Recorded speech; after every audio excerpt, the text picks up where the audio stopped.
Hi అండి అందరికీ నమస్కారం. జై శ్రీకృష్ణ. సో మీరు కనుక నా ఛానల్కి ఫస్ట్ టైం అయితే సబ్స్క్రైబ్ చేసుకోవచ్చు కదా.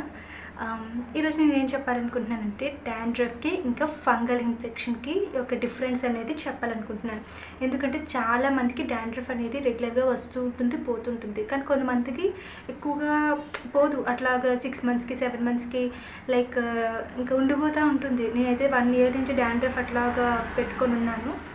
సో ఫస్ట్ అయితే నేను అనుకున్నా డాండ్రఫ్ అని, కానీ డాండ్రఫ్ కాదండి, అది ఫంగల్ ఇన్ఫెక్షన్. సో ఈ ఫంగల్ ఇన్ఫెక్షన్ యొక్క లక్షణాలు ఏంటంటే ఎక్కువగా ఫ్లేక్స్లా వచ్చేస్తాయి, పెచ్చులుగా ఓడిపోతాయి, ఇరిటేషన్ వస్తుంది, ఇంకా ఒక్కొక్కసారి అయితే మండిపోతూ ఉంటుంది మీకు ఈ స్కాల్ప్ ఇరిటేషన్ వల్ల. సో మీరు ఎక్కువగా ఇలా గోకేయడం వల్ల ఏం జరుగుతుందంటే ఆ ఫంగస్ ఉంటుంది కదా, అది కూడా ఒక ప్రాణి. దానికి కావాల్సింది ఏంటంటే బ్లడ్. మన యొక్క స్కాల్ప్ మీద అది ఎక్కువగా జీవిస్తూ లోపల ఉండే బ్లడ్ని తీసుకుంటుంది. సో ఏంటంటే మనం గోకేయడం వల్ల ఆ యొక్క రూట్స్ ఉంటుంది కదా, హెయిర్లో ఉండే రూట్స్లోకి వెళ్ళిపోతుంది అనమాట. సో అట్లా లోపల వరకు వెళ్ళిపోతుంది. సో ఇంకా దాన్ని బయటికి తీయడం కూడా కష్టమే, normal anti dandruff shampoos use చేసి. అయితే ఈ యొక్క డాండ్రఫ్ ఈ ఫంగల్ ఇన్ఫెక్షన్ ఎలా పోగొట్టాలి అంటే ఒకటి లోపల నుంచి, ఇంకొకటి బయట నుంచి అండి. మేబీ మీకు అర్థం కాకపోవచ్చు, ఎందుకంటే మీరు మెడికల్ స్టూడెంట్స్ అయితే మీకు బాగా అర్థమైపోతుంది. లోపల నుంచి ఎలా అంటే మీరు ఏదైనా ఒక ట్యాబ్లెట్ తీసుకుంటే ఫస్ట్ మిక్స్ అయ్యేది బ్లడ్లో అండి. బ్లడ్ నుంచి స్కాల్ప్ వరకు ఈ మెడిసిన్ అనేది మనం పంపించాలన్నమాట. సో ఫ్లూకోనజల్ అని ఒక ట్యాబ్లెట్ ఉంటుంది, నేనైతే అదే యూజ్ చేస్తున్నాను. గత ఒక 2 మంత్స్ నుంచి నేను అదే యూజ్ చేస్తున్నాను. తర్వాత పైనుంచి, సో నేను ఆల్రెడీ చెప్పాను లోపల నుంచి దాన్ని చంపేయాలి, పైనుంచి దాన్ని చంపాలి అని చెప్పి. లోపల నుంచి ఎలా చంపుతామంటే ట్యాబ్లెట్ యూజ్ చేసి. బయట నుంచి ఎలా అంటే షాంపూ అండి. కీటోకనజాల్ అని చెప్పి ఒక షాంపూ ఉంటుంది, అది నేనైతే 2% తీసుకున్నా, ఎందుకంటే నాకు చాలా ఎక్కువ ఉంది ఈ యొక్క ఫంగల్ ఇన్ఫెక్షన్ అనేది. ఈ ఫంగల్ ఇన్ఫెక్షన్ సెబారిక్ డెర్మటైటిస్ అని కూడా అంటారు. ఈ సెబారిక్ డెర్మటైటిస్ వచ్చేసి ఫంగస్ ద్వారా వస్తుందన్నమాట మనకి. సో దీని యొక్క లక్షణాలు ఏంటి, పెచ్చులు కూడా అంటే డాండ్రఫ్ లానే అనిపిస్తుంది, కానీ డాండ్రఫ్ కాదు, అది పెచ్చులు త్వరగా డ్రై అయిపోతూ ఉంటుంది మన స్కాల్ప్. సో ఎక్కువగా ఊడిపోతూ ఉంటుంది లేయర్స్ వచ్చేసి. సో దాన్ని మనం డాండ్రఫ్ అని భ్రమపడతాం, కానీ డాండ్రఫ్ కాదు అది.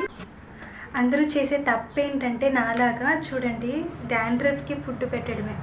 ఈ యొక్క ఆయిల్ కేవలం పారాషూట్ ఆయిల్ అనే కాదు, ఎలాంటి ఆయిల్స్ అయినా, హెయిర్కి అప్లై చేసే ఆయిల్స్ అయినా ఫంగస్కి ఫుడ్ అండి. మీరు చేసే తప్పు ఏంటంటే హోమ్ రెమెడీస్ అంటే హైబిస్కస్, గోరింటాకు, మెంతులు అంటే పెట్టుకోవచ్చు, చాలా బెస్ట్ ఇవి హోమ్ రెమెడీస్, కాదనట్లేదు. కానీ ఫంగల్ ఇన్ఫెక్షన్ ఉన్నప్పుడు మట్టికి ఇలాంటివి పెట్టకూడదు. ఎందుకంటే కొంతమందికి ఏం జరుగుతుందంటే ఈ యొక్క సెబారిక్ డెర్మటైటిస్ ఉన్నప్పుడు ఇరిటేషన్ వచ్చేస్తుంది స్కాల్ప్కి, వెంటనే మనం ఇట్లా గోకేస్తూ ఉంటాం. ఇలా చేయడం నిజంగా కరెక్ట్ కాదు. ఎందుకు అంటే మనం అట్లా గోకేస్తా అంటే రూట్స్లోకి ఫంగస్ వెళ్ళిపోతుంది. సో నేను ఆల్రెడీ చెప్పాను, ఒకటి లోపల నుంచి అంతం చేసేయాలి, ఒకటి బయట నుంచి అని చెప్పేసి. అప్పుడైతే త్వరగా క్యూర్ అవుతుంది అనమాట మీకుండే ఫంగల్ ఇన్ఫెక్షన్ అనేది.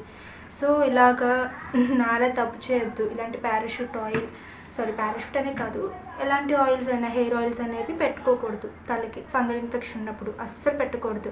నేనైతే డెర్మటాలజిస్ట్ దగ్గరికి వెళ్ళినప్పుడు డాక్టర్ని అడిగాను, ఇక్కడి నుంచి పెట్టుకోవచ్చా ఆయిల్ అని చెప్పేసి. అయితే డాక్టర్ ఏమో ఒక చూపు చూశారు, ఏంటి పిల్ల ఇట్లా అడుగుతుందని చెప్పి. నిజంగా నాకు బుద్ధి లేదు, నేను ఒక నర్సింగ్ స్టూడెంట్ అయింది, నేనే ఇలాంటి క్వశ్చన్స్ అడగడం అంటే కంగారు, అంటే ఏమైపోతుంది ఏంటి, ఎందుకు ఇలా జరిగిందని చెప్పేసి. యాక్చువల్లీ ఆయిల్ పెట్టుకుంటే ఎట్లయినా ఇట్లాగా హెయిర్ అనేది రోల్ చేసుకుంటాం. అది ఫంగస్ అనేది మైక్రో ఆర్గానిజం, ఏముంది పెట్టుకుంటారు కదా ఆయిల్ అనేది. సో దానికి కావాల్సింది ఏంటి, తినడమే కదా. ఎట్లా పోతే ఏంటి, ఆయిల్ స్కాల్ప్ వరకు చేరుకుంటే చాలు. సో అనవసరంగా అడిగానని చెప్పి రిగ్రెట్ ఫీల్ అవుతున్నాయి ఇప్పుడైతే. సో మీరు కూడా ఇలాంటి మిస్టేక్స్ అయితే చేయొద్దు, డాక్టర్స్ని కూడా ఇబ్బంది పెట్టద్దు. నాకైతే రిజల్ట్ చాలా బాగా వచ్చింది ఫ్రెండ్స్, నిజంగా చాలా అంటే చాలా బాగా వచ్చింది. నేను వీడియో అయితే చివరి వరకు చూడండి ఫ్రెండ్స్. నేను మీకు ట్యాబ్లెట్ కోసం, ఇంకా నేను వాడుతున్న షాంపూస్ కోసం చెప్తాను. సో చూసారు కదా ఫ్రెండ్స్, ఇది ఫ్లూకోనజోల్ ట్యాబ్లెట్ అంటే ఇది 150 grams ఉంటుంది. Based on severity of fungal infection doctor మీకు డోసేజ్ అనేది ప్రిస్క్రైబ్ చేస్తారు. చూసారు కదా 150 అని చూపించాను, నేనైతే 150 తీసుకున్నాను. నాకు ఎక్కువగా ఉంది కాబట్టి డాక్టర్ 150 ఇచ్చారు. ఇంకా ఇదేంటంటే యాంటీ ఫంగల్ మెడిసిన్. ఇది శరీరంలో ఉండే అంటే మన బాడీలో ఉండే ఫంగల్ ఇన్ఫెక్షన్ని తగ్గించడానికి యూజ్ చేస్తారనమాట. అంటే స్కాల్ప్లో ఉండే ఫంగల్ ఇన్ఫెక్షన్ కావచ్చు, రింగ్ వామ్ అంటారు కదా, రౌండ్గా వస్తుంది స్కిన్ మీద, ఇదైతే 11 రూపీస్. ఫంగల్ డాండ్రఫ్ ఇంకా Candida infection, skin fungal infections లాంటి వాటికి యూజ్ చేస్తారు. చూసారా పింక్ కలర్లో ఉంది. ఎంత చేదంటే కట్టిక చేదు, నేనైతే భరించలేకపోయినా చేదుని. చూడండి వామిటింగ్ అయితే వచ్చేసింది నాకు. సీరియస్లీ వీడియో అయితే రికార్డ్ చేయలేకపోయాను, అంత దారుణంగా ఉంది. దయచేసి మీరు తప్పుగా అనుకోకండి ఫ్రెండ్స్, అది చాలా చేదుగా ఉంది కాబట్టి నేను అలా చేయాల్సి వచ్చింది. తర్వాత వచ్చేసి ఫంగస్ పెరగకుండా ఈ యొక్క ట్యాబ్లెట్ అనేది ఆపుతుందన్నమాట. డాక్టర్ ప్రిస్క్రైబ్ చేసిన యొక్క డోస్ మాత్రమే వేసుకోవాలి. సో దీని యొక్క సైడ్ ఎఫెక్ట్స్ ఏంటంటే vomiting, stomach pain, headache, nausea, రేర్గా అయితే లివర్ ప్రాబ్లమ్స్ వస్తాయి. అంటే ఎక్కువ డోస్ తీసుకుంటారు కదా, ఇంకా ఇమ్యూనిటీ తక్కువ ఉన్న వాళ్ళకైతే లివర్ ప్రాబ్లమ్స్ వచ్చే అవకాశం ఉందన్నమాట. సో సెల్ఫ్ మెడికేషన్ మట్టుకు చేసుకోకూడదు. నేను చెప్తున్నాను కాబట్టి మీరు మీ అంతలో మీరు వెళ్ళి కొనుక్కోవద్దు. ఫస్ట్ అయితే డాక్టర్కి వెళ్ళి కన్సల్ట్ అయ్యి మీ యొక్క ఫంగల్ ఇన్ఫెక్షన్ యొక్క సివియారిటీ చూపించి అప్పుడు డాక్టర్ ప్రిస్క్రైబ్ చేసుకుంటే తీసుకోండి. తర్వాత వచ్చేసి కీటోకెనజోల్, ఇదేనండి నేను వాడుతున్న షాంపూ. చూసారా కీటోకెనజోల్, చూడండి కెమిడాజ్ అని ఉంది. నేనైతే ఇది మెడ్ ప్లస్లో తీసుకున్నా, 315 రూపీస్. చాలా అంటే చాలా బాగా వర్క్ చేసింది ఫ్రెండ్స్ నాకు ఈ యొక్క షాంపూ అనేది అయితే. సో ఈ కీటోకెనజోల్ ఉంది కదా, ఇది కూడా యాంటీ ఫంగల్ మెడిసినే. ముఖ్యంగా షాంపూ లేదా ఏదైనా క్రీమ్స్లో యూజ్ చేస్తారనమాట ఈ కీటోకెనజోల్ అనే మెడిసిన్.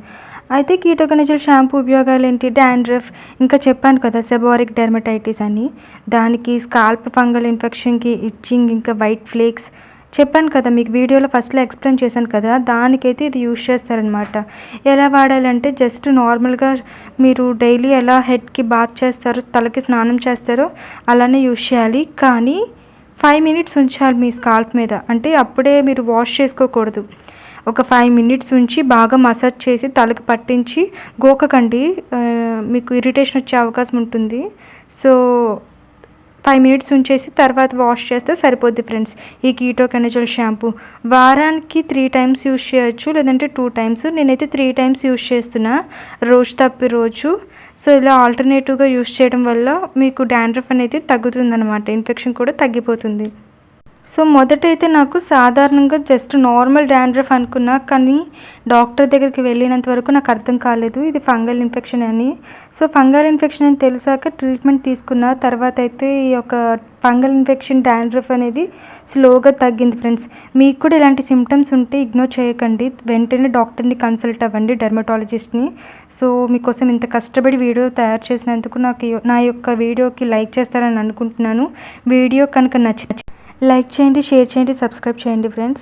మీరు కనుక నా ఛానల్కి ఫస్ట్ టైం అయితే సబ్స్క్రైబ్ చేసుకోవచ్చు కదా. నా యొక్క ఛానల్లో vlogs, cooking, health tips, daily life style కోసం అయితే నేను ఎప్పుడు రోజుకి వీడియోస్ అనేవి పోస్ట్ చేస్తూ ఉంటాను. వీడియోని చివరి వరకు చూసినందుకు thank you so much. Have a great day friends.